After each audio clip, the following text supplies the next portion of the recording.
ముందుగా అందరికీ నమస్కారం. ఒక టీనేజ్ కుర్రోడు కరోనా వచ్చినప్పుడు ఒక యాప్లో ఏదో ఆర్డర్ పెడితే అది డిలే అయింది. 10 నిమిషాలలో సామాన్లు ఇంటికి చేరిస్తే ఎలా ఉంటుంది అనే ఆలోచన రాగానే కిరాణా కార్ట్ అనే ఒక యాప్ తయారు చేశాడు. తర్వాతి కాలంలో అది జెప్టో అయింది. ఈ 25 కుర్రాడి పేరు అదిత్ పాలిచా.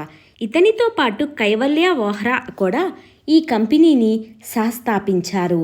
ఇప్పుడు ఈ సంస్థ తొందరలో ఏఐ ఐపీఓ కూడా వస్తున్నారు. ఎప్పటికైనా అమెజాన్ కన్నా పెద్ద సంస్థగా తన కంపెనీని తయారు చేస్తానని భీష్మించుకున్నాడు.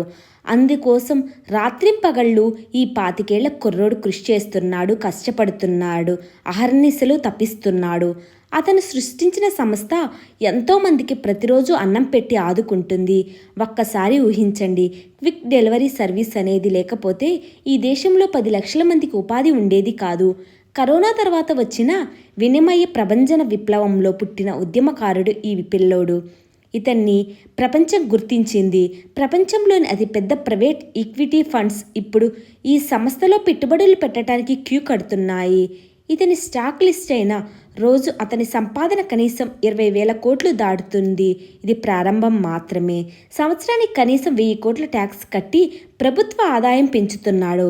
ఇతను కదా నిజమైన దేశభక్తుడు. ఇలాంటి యువకులకు హైయెస్ట్ సివిలియన్ అవార్డ్స్ వస్తాయి. వీళ్ళు తలుచుకుంటే ఇలాంటివి ఇంకో 10 సంస్థలు పెట్టగలుగుతారు. వీళ్ళ కోసం విదేశీ ప్రతినిధులు క్యూ కడుతూ ఉంటారు. వీళ్ళే ఈ దేశానికి మార్గదర్శకులు, ఈ తరానికి దిక్చూచులు. ఈ వీడియో పైన మీ అభిప్రాయాన్ని కామెంట్ రూపంలో తెలియచేయండి. వీడియో కనుక నచ్చినట్లయితే ప్లీజ్ లైక్ చేయండి.